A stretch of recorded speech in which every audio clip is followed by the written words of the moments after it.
My name is Dale Rengstorf, and right now we're on Rolling R Ranch, located north of Pelican Rapids, Minnesota. We actually started raising bison in 1987.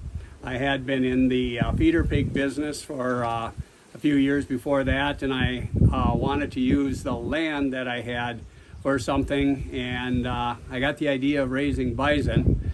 Not thinking I could even make any money at it at the time. I just thought it'd be a cool thing to have the animals out there, and and I probably could sell some halves and quarters or something like that. But then I got some bison, and I looked into it and more, and I realized, this could be a ranching enterprise, and it would be different, something new. But I knew also I didn't have enough land or anything at that time to really make a living doing ranching real small.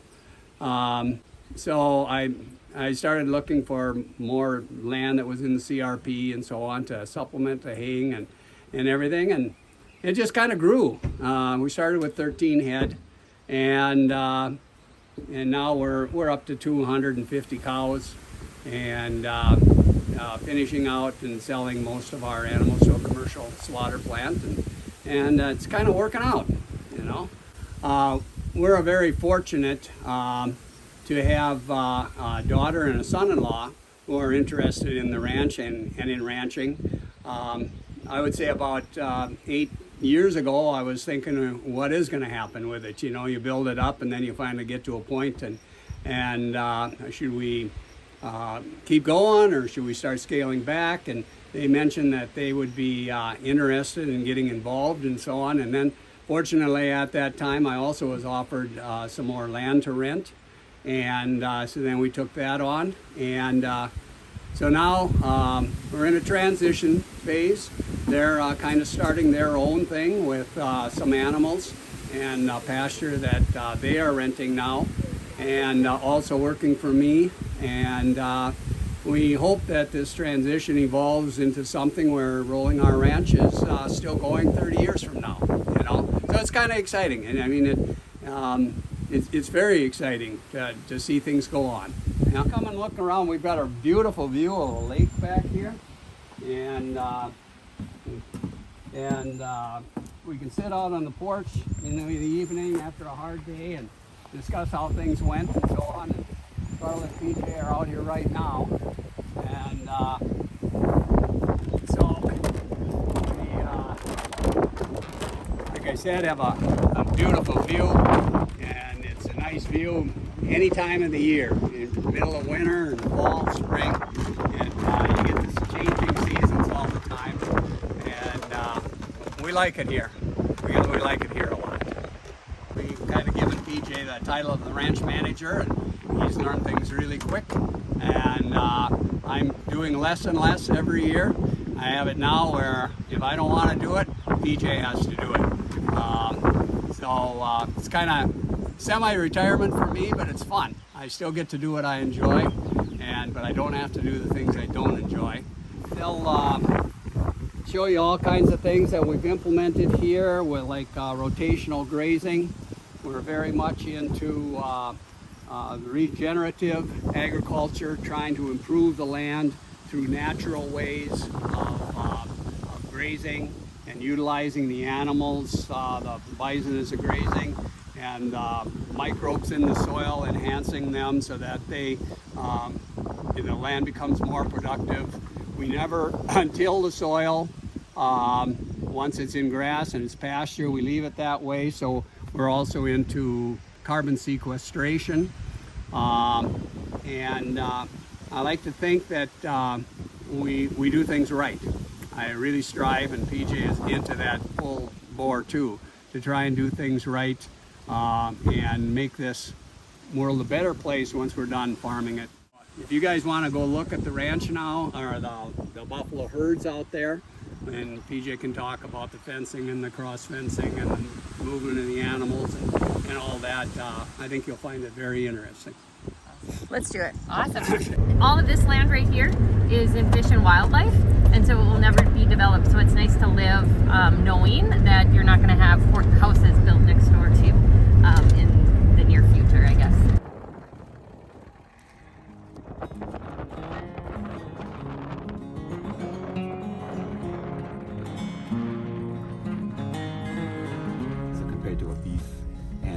about 7 times as much hair. And then in the summertime, you'll see right now they're all kind of shedding off their wool, and they'll end up being real sleek. And then come September, that wool will start regrowing, and they'll fill in again. So they're in various stages of undress right now.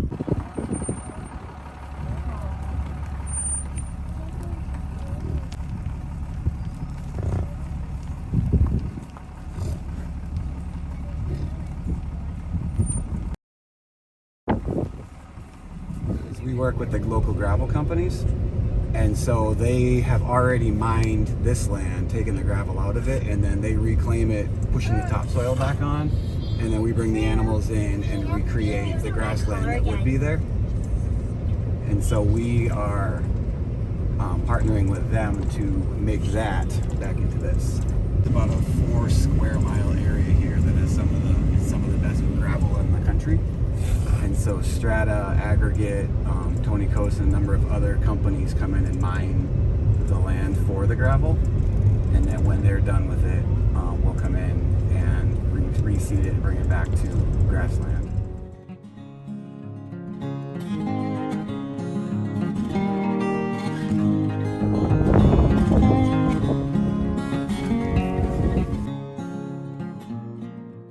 Bison is, in our mind, the best tasting, but arguably the most healthy red meat choice you can make. It's got a whole lot more flavor than boneless, skinless chicken breast, but it's actually got lower fat and higher nutrient quality than that.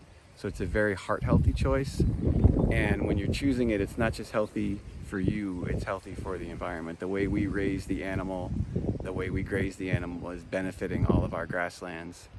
And so it's not only a healthy choice for the people, it's a healthy choice for the planet, which is what we're particularly proud of. We try to raise them in a way that makes all of our pastures and the world we live in better. What we do is, in the industry, it's called rotational grazing. And so we have a number of different herds, and each one is on a piece of land that is then subdivided into smaller, what are called paddocks. So typically they'll be on 20 acres of grass for about a week. It depends on the grass and it depends on the weather and the size of the herd, and then they'll move to another one.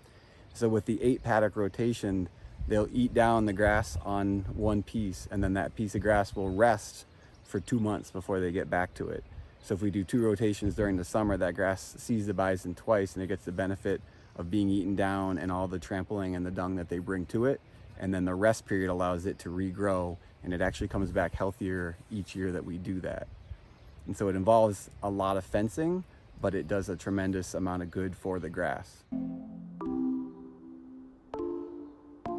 Sure. So if we had a heifer calf born on the ranch, they're born in April and May.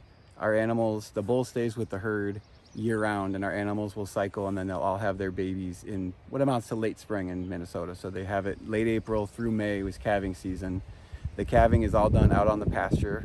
Our animals maintain a lot of their wild instincts, and so we don't do anything with them while they're calving. They do that all out on their own. And then once the calf is born, if she stays on the ranch as part of the breeding herd, they typically will have their first calf as a 2-year-old, and then absolutely they'll have it as a 3-year-old. And so then they calve.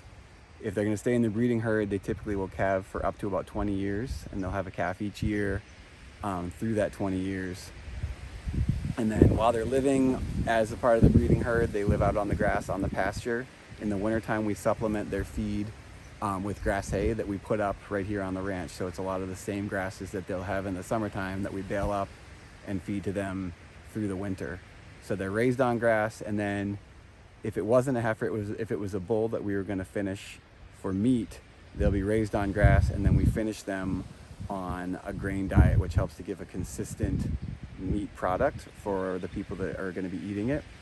And then those animals typically will be on the ranch for 2.5 to 3 years before they are then processed and turned into burgers and steaks and the things that we all think about when we think about bison meat.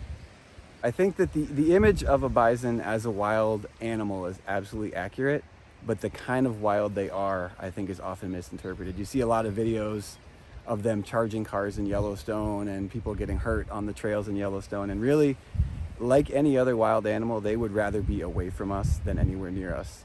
They have a reputation. People say, oh, they're really hard on fences, and they they have no reason to be hard on fences any more than any other animal.